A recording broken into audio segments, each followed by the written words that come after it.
আসসালামু আলাইকুম সবাইকে। এসএসসি 2025 তোমরা যারা আমার অনলাইন প্রাইভেট ব্যাচ গ্রুপ এতে ভর্তি হয়েছ, আজকে আমি তোমাদের ইংরেজি দ্বিতীয় পত্রের প্রিপোজিশন নিয়ে আলোচনা করব। প্রিপোজিশনটাকে তোমাদের কাছে এতটা সহজ করে আজকে তুলে ধরবো যাতে করে তোমরা মাত্র দুইটা চার্ট বা দুইটা জিনিস যদি তোমরা একটু মাথায় রাখতে পারো, তাহলে প্রিপোজিশনের সকল কিছু তোমার কাছে একদম পানির মতো মনে হবে। সো সবাইকে অনুরোধ করব পুরো ক্লাসটা মনোযোগ সহকারে দেখবা এবং ক্লাসের ভিতরে যে কথাগুলো বলবো সেগুলো একটু মাথায় রাখার চেষ্টা করবা। দরকার হলে প্রত্যেকটা কথা একটু পাশে তোমার ওই চার্টের পাশে নোট করে নিবা, ঠিক আছে? দেশের যে অবস্থা এখন চলতেছে, খুবই খারাপ অবস্থা চলতেছে। এর ভিতরে আসলে ঘরে আমার নিজের মাঝে মাঝে মানে বসে থাকবে এটা ইচ্ছা করে না, মাঝে মাঝে বের হয়ে যায়, বিবেকের তাড়নায় বলতে পারো। সো খুব শীঘ্রই যাতে এই সমস্যা কাটাই উঠতে পারি আমরা, সেই দোয়া করবা। আর এই রকম সমস্যা চলুক এটাও আমরা চাই না। সব কিছুর ভিতরেও তোমাদের পড়াশোনাটা যাতে কন্টিনিউ করতে পারো সেজন্যই চেষ্টা করি, মানে ক্লাসটা যাতে রেগুলার নিতে পারি। হয়তো মাঝে মাঝে হয়ে ওঠে না, কিন্তু যদি আমাদের সমস্যাটা কেটে যায় ইনশাল্লাহ আমাদের আসলে এইভাবে ক্লাসে ঝামেলা হবে না আশা করি। তো তার ভিতরেও সমস্যার ভিতরেও ম্যানেজ করে যতটুকু সম্ভব তোমাদের ক্লাসগুলো রেগুলার দেওয়ার জন্য চেষ্টা করি। এবং যেহেতু নেটে প্রবলেম করে এই জন্য মাঝে মাঝে আসলে লাইভটা কেটে যাওয়ার একটা ভয় থাকে, সেজন্য ভাবলাম যেহেতু একটু খারাপ সময় যাচ্ছে এর ভিতরে ক্লাসগুলো একটু রেকর্ড করে তোমাদের জন্য আপলোড দিই। সো দেখো, প্রিপোজিশন আসলে আমরা যখন রুলস আকারে পড়ে হচ্ছে মুখস্থ করে মাথায় রাখতে চাই, তখন আসলে রুলস আমরা ভুলে যাই। কিন্তু তোমাকে আজকে যেভাবে আমি বুঝাই দেব, এই জিনিসটা তুমি যদি একটু মাথায় জাস্ট রাখতে পারো তাহলে কখনো আর এটা ভুলবা না। কারণ তোমার কাছে মনেই হবে যে আসলে প্রিপোজিশন আসলে এত সহজ। হ্যাঁ, সো সবাইকে বলবো পুরো ভিডিওটা মনোযোগ বা ক্লাসটা মনোযোগ সহকারে দেখো। শুধু আজকে প্রিপোজিশনটাই অল্পের ভিতরে তোমাদের খুব ক্লিয়ার করে দেব। আমরা প্রিপোজিশন, আর্টিকেল এবং পার্টস অফ স্পিচের জন্য 3 দিন সময় আমরা নির্ধারণ করেছি। তো আজকে ভাবলাম প্রিপোজিশনটা কমপ্লিট করি, তারপরে আর্টিকেল, তারপরে হচ্ছে আমরা পার্টস অফ স্পিচের যা আছে তা নিয়ে একদিন বিস্তারিত আলোচনা করব, ঠিক আছে? তাহলে দেখো, প্রিপোজিশন, প্রি অর্থ কি? পূর্বে। পজিশন অর্থ হচ্ছে অবস্থান। তাহলে নাউন বা প্রোনাউনের পূর্বে বসে তোমার হচ্ছে যে অবস্থানটা নেয় সেটা হচ্ছে প্রিপোজিশন, ঠিক আছে? কিসের পূর্বে বসবে? নাউন বা প্রোনাউনের। এটাই হচ্ছে প্রিপোজিশন। প্রিপোজিশন কি কি আছে যেগুলো তোমাদের কমন আসে সেগুলো হচ্ছে এই যে, যেমন over, above, on, on to, to, toward, in, into, তারপর হচ্ছে আউট অফ, আউটসাইড, হ্যাঁ, ইন, ইনসাইড, উইদিন, তারপর হচ্ছে ধরো এই ওয়ার্ডগুলোই তোমাদের এসএসসি পরীক্ষায় বেশি এসে থাকে আর এগুলোর ভিতর থেকেই তোমাদের প্রশ্নে আসবে, ঠিক আছে? সো এগুলো কোথায় কিভাবে বসাতে হয় সেটা যদি তুমি জানো তাহলে কিন্তু তোমার সমস্যা হবে না। তো একটা বৃত্ত চিন্তা করো, একটা বৃত্ত চিন্তা করো। বৃত্তটার চিন্তা করলে এর ভিতরে তোমার যা বুঝাবে, অর্থাৎ একটা ঘরই চিন্তা করো, ঘরের ভিতরে যা অবস্থান করবে এবং স্থির অবস্থায় থাকবে, এবং হচ্ছে স্থির অবস্থায় থাকবে সেটা হচ্ছে ইন হবে। যদি বলি the chair in the room, রুমের ভিতরে চেয়ারটি আছে, চেয়ারটা কি দৌড়াদৌড়ি করতেছে? দৌড়াদৌড়ি করতেছে না। তাহলে রুমের ভিতরে চেয়ারটা স্থায়ীভাবে আছে। যখন কোনো তোমার হচ্ছে কোনো রুমের ভিতরে বা কোনো জায়গায় কোনো কিছুর ভিতরে যদি স্থায়ীভাবে কিছু বোঝায় তখন সেটা হবে ইন। ভিতরে কিছু বুঝালে স্থায়ীভাবে সেটা হবে ইন বা স্থিরভাবে, ঠিক আছে? এরপরে দেখো, যেটা আমাদের কমন একটা প্রবলেম হয় যে আমরা এই তিনটা জিনিস, ওভার, অ্যাবভ, অন, এই তিনটা জিনিস সবসময় উপর নির্দেশ করে, কিন্তু কোন জায়গায় কোনটা বসবে সেটা আমরা আসলে সঠিকভাবে নির্বাচন করতে গেলে আমরা আসলে সমস্যায় পড়ে যাই। এখন এই ক্ষেত্রে কি করতে হবে? এই ক্ষেত্রে যে কাজটা করতে হবে, যদি তোমার তলটাকে স্পর্শ করে, এই একটা তল না, এই তলটাকে যদি স্পর্শ করে, যদি তলটাকে স্পর্শ করে তাইলে সেটা হবে অন। অর্থাৎ একটা বই একটা টেবিলের উপরে রাখলাম, বইটার টেবিলটাকে কি স্পর্শ করতেছে না? আমার এই কলমটা আমার হাতের উপরে রাখলাম, যদি এইভাবে রাখি তাহলে কলমটাকে আমার হাতটাকে স্পর্শ করতেছে না? অর্থাৎ জিনিসটা যদি যেটার উপরে রাখা হবে বা যার উপরে রাখা থাকবে সেটা যদি ওই যেটার উপরে আছে সেটাকে স্পর্শ করে, ধরো বিল্ডিংয়ের উপরে আমি আসি, তাহলে বিল্ডিংয়ের উপরে কি আমি দাঁড়াই আছি না? আমি তো বিল্ডিংটাকে স্পর্শ করে আছি, তাই না? তাহলে যদি স্পর্শ করে থাকি তাহলে অন হবে। ধরো বই টেবিলের উপরে আছে, স্পর্শ করে আছে, তাহলে the book on the table, on the table. এই যে স্পর্শ যদি করে তলটাকে, তাহলে সেক্ষেত্রে তোমার হচ্ছে অন হবে। এবং অ্যাবভ হচ্ছে যদি স্থির থাকে, স্থির থাকে, এটা একটু লিখে নেবে। হ্যাঁ, এখন আমার মাথার উপরে ছাদ আছে, এটা কি ছাদটা কি স্থির অবস্থায় আছে না? না, ওটা তোমার হচ্ছে লড়তেছে বা কিছু করতেছে, গতিশীল আছে। তাহলে আমার মাথার উপরে যে ছাদ আছে এই ক্ষেত্রে অ্যাবভ হবে, ঠিক আছে। তারপরে আমার মাথার উপরে তোমার হচ্ছে গাছ আছে, গাছ কি স্থির অবস্থায় আছে, তাহলে তোমার ওখানেও ওই ক্ষেত্রেও অ্যাবভ হবে। ক্লিয়ার? আর যদি মনে করো হচ্ছে গতিশীল থাকে,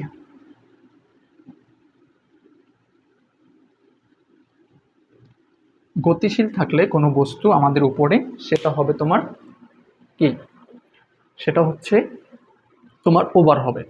যেমন পাখি আমাদের মাথার উপর দিয়ে যায়, এখন পাখি কি করছে, আমার মাথার উপরে কি বৈশা আছে? যদি বসে থাকে তাহলে তো হচ্ছে সেটা অন হবে। আর যেহেতু পাখিটা আমার মাথার উপরে দিয়ে উড়ে যাচ্ছে, তাইলে the bird fly over my head, over my head, এখানে ওভার হবে। কারণ কারণ হচ্ছে পাখিটা ওখানে গতিশীল অবস্থায় আছে। আবার অ্যাভব, ধরো আমার মাথার উপরে ফ্যান আছে, ফ্যানটা কি স্থির? অনেকে বলতে পারো স্যার বা ভাইয়া ফ্যান তো ঘোরে, তাই না? ফ্যান ঘোরে কিন্তু সে কিন্তু স্থির অবস্থা আছে, সে গতিশীল না, সে ঘূর্ণন গতিতে আছে কিন্তু গতিশীল না, ঠিক আছে। তো the fan above my head, এই ক্ষেত্রে অ্যাবভ হবে, কারণ সেটা আমার মাথার উপরে স্থির অবস্থা আছে। ক্লিয়ার? আর যখন তোমার হচ্ছে ওভার হবে, সেটা গতিশীল থাকলেই ওভার হবে। যদি কোনো কিছু গতিশীল হয় তাহলে সেটা হবে ওভার, যদি স্থির হয় উপরে আমাদের মাথার উপরে যদি স্থির অবস্থায় কিছু থাকে সেটা হবে, সেক্ষেত্রে হবে অ্যাবভ। এবং যদি তলটাকে স্পর্শ করে তাহলে হবে অন। যদি হচ্ছে স্পর্শ, হ্যাঁ, গতিশীল থাকে, তাহলে যদি স্পর্শ করে সেক্ষেত্রে অন হবে। স্থির, যাই হোক কারেন্টটা চলে গেছিল। তো দেখো, যদি তোমার হচ্ছে স্থির মানে স্পর্শ করে তাহলে অন হবে, স্থির থাকলে যদি আমার মাথার উপরে বা কোনো কিছুর উপরে যদি হচ্ছে একটা বস্তু স্থির থাকে তাহলে সেক্ষেত্রে অ্যাবভ হবে, যদি বস্তুটা গতিশীল হয় তাহলে ওভার হবে। আর অন টু হচ্ছে তোমার গতিশীল অবস্থায় এসে, মনে করো একটা বস্তু উপর থেকে গতিশীল অবস্থায় আইসা যদি তলটাকে স্পর্শ করে, গতিশীল অবস্থায় আইসা যদি তলটাকে স্পর্শ করে সেক্ষেত্রে হবে ওয়ান টু। কোনো জিনিস, মনে করো একটা আপেল আমার মাথার উপরে বা হচ্ছে একটা টেবিলের উপরে পড়লো, তাহলে ওইটা গতিশীল অবস্থায় আইসা তোমার তলটাকে কি করছে, স্পর্শ করছে, সেক্ষেত্রে হবে অন টু। তাহলে আমরা উপরের বিষয়টা গেল। এরপর হচ্ছে নিচের বিষয়টা আসো। নিচের ক্ষেত্রে হবে আন্ডার, এখানে লেখা হয় নাই। নিচের ক্ষেত্রে হবে কি, আন্ডার।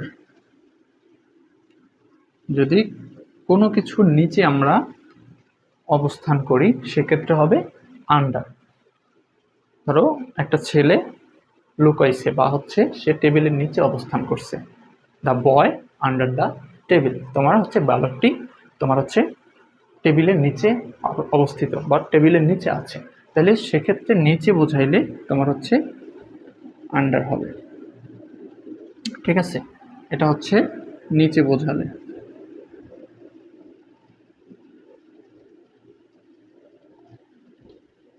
আচ্ছা, এরপরে আছে ইনটু। ইনটু হচ্ছে তোমার বাহির থেকে কোনো কিছু ভিতরে প্রবেশ করা বোঝায়, তোমার হচ্ছে বাহির থেকে কোনো কিছু ভিতরে প্রবেশ করা বোঝায়। তাহলে একটা মানুষ যদি বাহির থেকে ভিতরে প্রবেশ করে, বা ধরো the student enter into the class, তোমার হচ্ছে সে বাহির থেকে ক্লাসরুমে প্রবেশ করছে, এই যে বাহির থেকে তোমার হচ্ছে ভিতরে প্রবেশ করছে, সেক্ষেত্রে হবে কি, সেক্ষেত্রে হবে ইনটু, ঠিক আছে। তারপর হচ্ছে ইনটু যদি যায় তারপরে দেখো আমাদের কি থাকে, আমাদের আছে আউটসাইড। আউটসাইড, আচ্ছা ইনটুটার সাথে যেটা মিলে, ইনটু হচ্ছে ভিতরে প্রবেশ করা আর আউট অফ হচ্ছে বাইরে প্রবেশ করা। আউট অফ অফ হচ্ছে এটা হচ্ছে বাইরে যাওয়া, বাইরে প্রবেশ করা তো বোঝায় না, বাইরে যাওয়া। আচ্ছা তোমার ইনটুর সাথে যেটা রিলেটেড, ইনটু মানে হচ্ছে কোনো কিছু ভিতরে প্রবেশ করা, আর আউট অফ হচ্ছে কোনো কিছু বাহিরে, কোনো কিছু হচ্ছে ভিতর থেকে বাহিরে যাওয়া।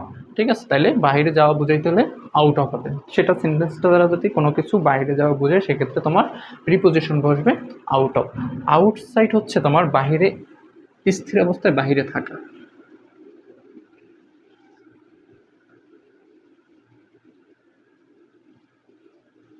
স্থির অবস্থায় বাইরে থাকা।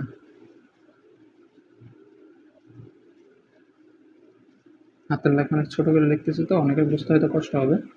আচ্ছা, যদি স্থির অবস্থায় বাইরে থাকে তাইলে সে আউটসাইড হবে, সেটার প্রিপোজিশনাল আউটসাইড। অনেক সময় আমরা বলি না he stand outside in the room, মানে সে এই রুমের বাইরে অবস্থিত আছে, বা আউটসাইড ইন দ্য কলেজ, কলেজের বাইরে বা কলেজের পাশে সে অবস্থিত আছে। তাহলে সেখানে যদি স্থির অবস্থায় থাকে তাহলে সেক্ষেত্রে হবে আউটসাইড।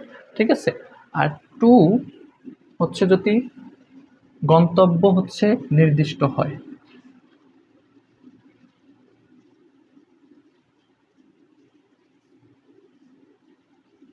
গন্তব্য নির্দিষ্ট হলে হচ্ছে টু হবে। কিভাবে? যদি তুমি একটা জায়গায় যাচ্ছ, সেই জায়গাটা যদি নির্দিষ্ট একটা জায়গা হয়, মানে নির্ধারিত জায়গা হয়, তাহলে তোমার হচ্ছে সেক্ষেত্রে টু বসবে। যেমন আই গো টু স্কুল, আমি কোথায় যাচ্ছি? স্কুলে যাচ্ছি। তাহলে স্কুলটা কি নির্দিষ্ট একটা জায়গা, তো এই জন্য হচ্ছে আমরা কিন্তু I go to school to ব্যবহার করি। আর যদি তোমার হচ্ছে অনির্দিষ্ট জায়গা হয় তাহলে সেক্ষেত্রে হবে টু ওয়ার্ড।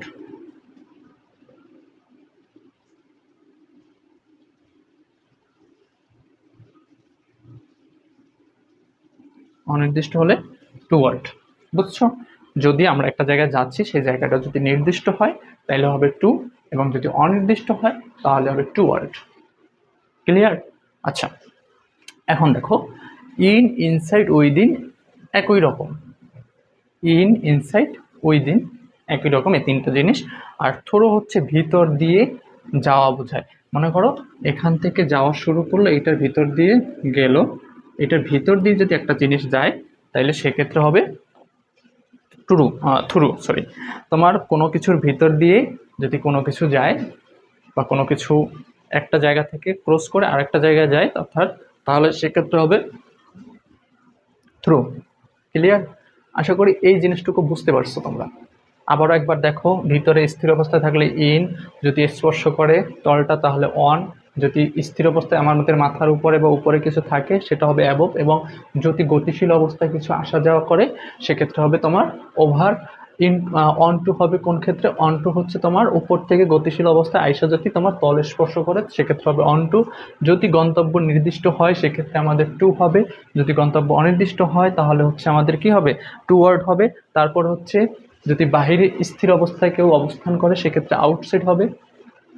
ঠিক আছে, তারপর হচ্ছে ভিতর থেকে বাহিরে যাওয়া হচ্ছে তোমার আউট অফ হবে, এবং বাহির থেকে ভিতরে ঢোকা হচ্ছে ইনটু, ইনটু হবে, এবং নিচে বোঝালে তোমার হচ্ছে কি আন্ডার হবে।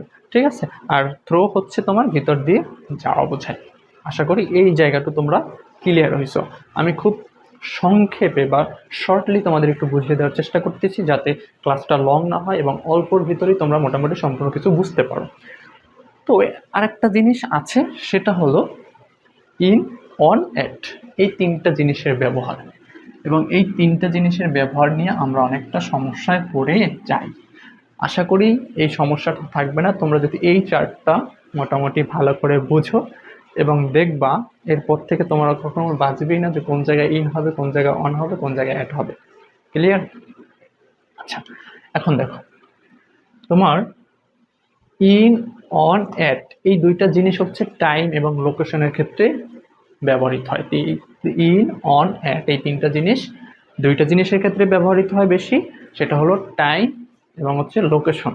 এবং এক একটা ভাগ করা আছে। সেটি ভাগ করা কি, যেমন আমি যখন ইনের ব্যবহারটা দেখব, ইনের ব্যবহারটা তখন সময়ের ক্ষেত্রে তোমার হচ্ছে সেঞ্চুরি মানে হচ্ছে কি শতাব্দী, ইয়ার মানে হচ্ছে বছর, এবং মান্থ মানে হচ্ছে কি মাস।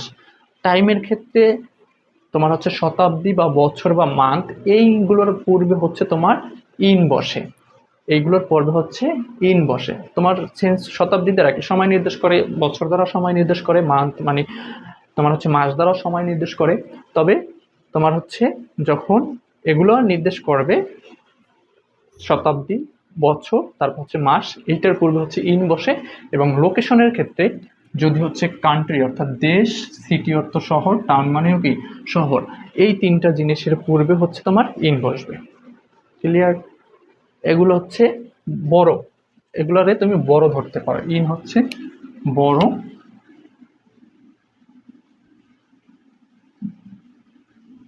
এটা হচ্ছে মাঝারি,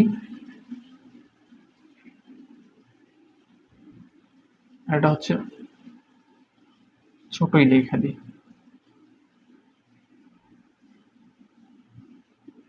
এটা হচ্ছে ছোট। হ্যাঁ, দেখো তাহলে ইন কোন কোন ক্ষেত্রে, শতাব্দী, বছর এবং মান্থের পূর্বে হচ্ছে ইন বসে। লোকেশনের ক্ষেত্রে কান্ট্রি, সিটি, টাউন, এগুলার পূর্বে হচ্ছে তোমার ইন বসবে। কোনো দেশের নাম, সেটার পূর্বে ইন বসবে। কোনো সিটি, শহরের নামের পূর্বে ইন বসবে। কোনো টাউন, শহরের নামের পূর্বে ইন বসবে। কোনো শতাব্দীর যদি কথা উল্লেখ থাকে তার পূর্বে ইন বসবে। কোনো বছরের কথা উল্লেখ থাকলে তার পূর্বে ইন বসবে। কোনো মাসের কথা উল্লেখ থাকলে তার পূর্বে ইন বসবে। ঠিক আছে? এরপর আবার অনের ক্ষেত্রে একটু দেখো। অনের ক্ষেত্রে মাঝারি, তোমার মাঝারি ক্ষেত্রে কি, টাইমের ক্ষেত্রে ডে এবং ডেট।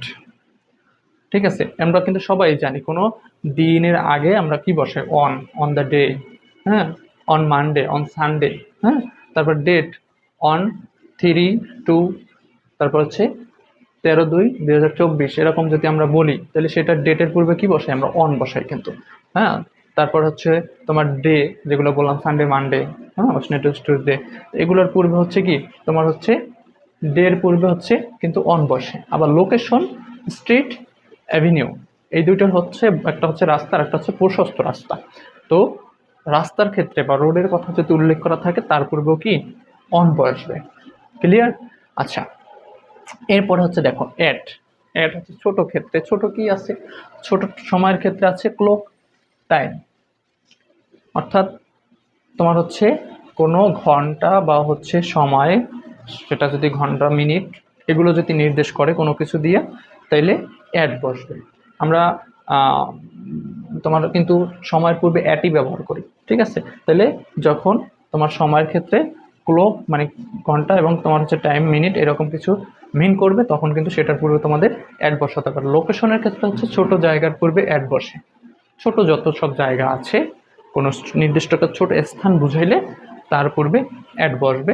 এবং বড় ও ছোট জায়গা যদি একসাথে থাকে, বড় এবং ছোট জায়গা যদি একসাথে থাকে, তাহলে বড় জায়গার পূর্বে ইন এবং ছোট জায়গার পূর্বে অ্যাট বসবে। ক্লিয়ার? আশা করি বুঝতে পারছো। আবারও একবার দেখো, ইন, অন, অ্যাট, এইভাবে ধারাবাহিকভাবে মনে রাখবা। ইন বড়োর ক্ষেত্রে তোমার সময়, এবং হচ্ছে একটা হচ্ছে কি স্থান, সময়ের ক্ষেত্রে কি আসবে, শতাব্দী, বছর, মাস, এগুলোর পূর্বে হচ্ছে কি তোমার হচ্ছে ইন বসবে। আবার লোকেশনের ক্ষেত্রে অর্থাৎ স্থানের ক্ষেত্রে কান্ট্রি, তারপর হচ্ছে শহর, সিটি, দুইটাই তো শহর আসে, হ্যাঁ, এগুলোর পূর্বে হচ্ছে তোমার ইন বসে। তারপর হচ্ছে অনের ক্ষেত্রে তোমার হচ্ছে ডে এবং হচ্ছে কি তারিখ, হ্যাঁ, দিন এবং তারিখ, এগুলোর পূর্বে হচ্ছে তোমার অন বসে। এবং লোকেশনের ক্ষেত্রে স্ট্রিট মানে রাস্তা এবং প্রশস্ত রাস্তার পূর্বে অন বসে।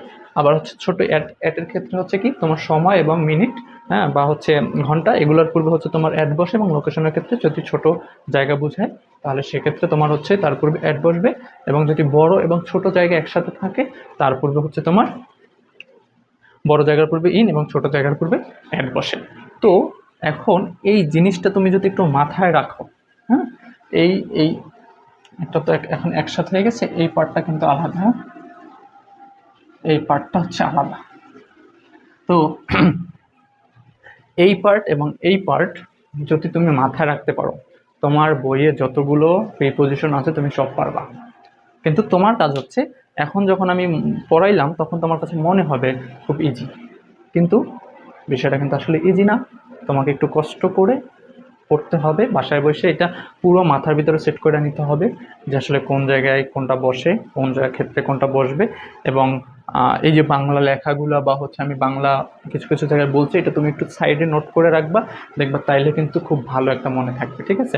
এবং এটা যদি আজকে পড়ো এবং কালকে একটু প্র্যাকটিস করো, তোমাদের বই যতগুলো প্রিপোজিশন আছে সেটার একটু অর্থ মিনিং করে তারপর তুমি হচ্ছে প্রিপোজিশনগুলো বসাও, দেখবা তোমার প্রিপোজিশন তোমার কাছে পানির মতো সহজ লাগবে, ঠিক আছে?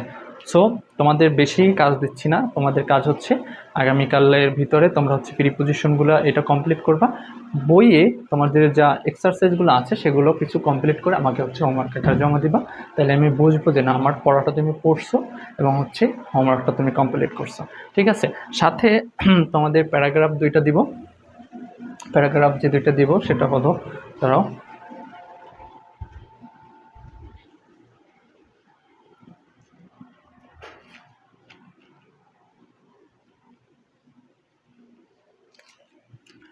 আচ্ছা তাহলে প্যারাগ্রাফটা আমি এখানে একটু লিখে দিই, এই জায়গাটা একটু মুছে ফেলি। তোমাদের প্যারাগ্রাফ পড়া থাকবে হচ্ছে, একটা থাকবে হচ্ছে রোড অ্যাক্সিডেন্ট,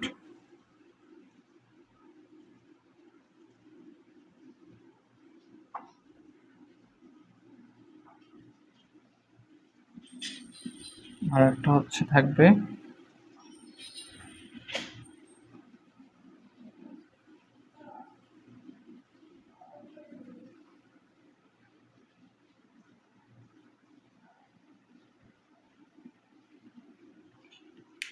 আচ্ছা তোমাদের এই দুটো প্যারাগ্রাফ তোমাদের হচ্ছে সামনের দিনে পড়া, একটা হচ্ছে রোড অ্যাক্সিডেন্ট আর একটা হচ্ছে স্কুল লাইব্রেরি। বিগত দুইটা যারা পড়ছো তাদেরকে অসংখ্য ধন্যবাদ এবং যারা হোমওয়ার্ক দিয়েছো তাদেরকে অসংখ্য ধন্যবাদ। এখন তোমরা হচ্ছে এই রোড অ্যাক্সিডেন্ট এবং হচ্ছে স্কুল লাইব্রেরি একদম অর্থ সহকারে পড়বা, তারপর মুখস্থ করে লিখে আমাকে হোমওয়ার্ক আকারে জমা দেবা, ঠিক আছে? তো আজকে ক্লাসটা আর বড় করতে চাচ্ছি না, যতটুকু পড়াইলাম এতটুকু ভালোভাবে বুঝে পড়ো এবং মাথায় নেওয়ার চেষ্টা করো। ধন্যবাদ সকলকে, সাবধানে থাকো সবাই, দোয়া রাখবা যাতে আল্লাহ তাআলা আমাকে সুস্থ রাখে। আল্লাহ হাফেজ।